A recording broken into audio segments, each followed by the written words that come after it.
I was thinking about this event that happened, this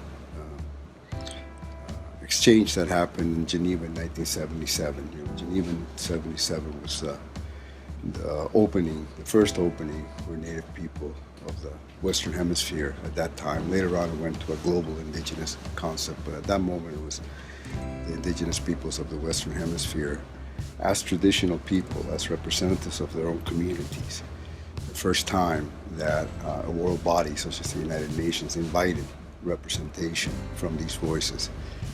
And it was really significant that one of the stipulations was come in your own delegations, choose your own people from within the communities. Up to this point, every international gathering that had any indigenous representation had always been chosen by the governments. So each government sent whoever they wanted to send. And so the first time that the native voice was able to emerge, there were many interesting exchanges and many educational, telling again, exchanges between different mindsets. But the conference itself was coming at a moment when there was a tremendous amount of human rights violations going on against Native people, massacres of whole villages, and many assassinations of Native leaders. And this kind of really serious disruption by development projects that had no limits, and wherever they went.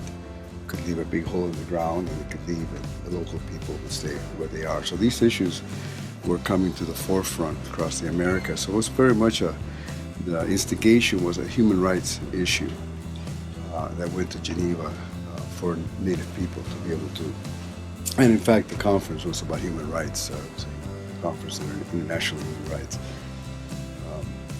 But that discussion led to some definitions about Native people. And there was an interesting fellow from one of the human rights organizations that made a strong point about what unity was for Native people.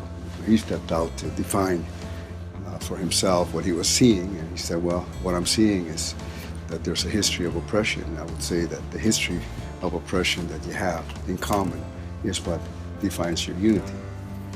And so that was a good thing. People thought, well, we can live with that.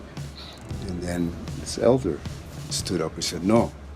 And it was Corbett Sundown, Seneca Longhouse chief, Tonawanda Reservation in New York State Confederacy.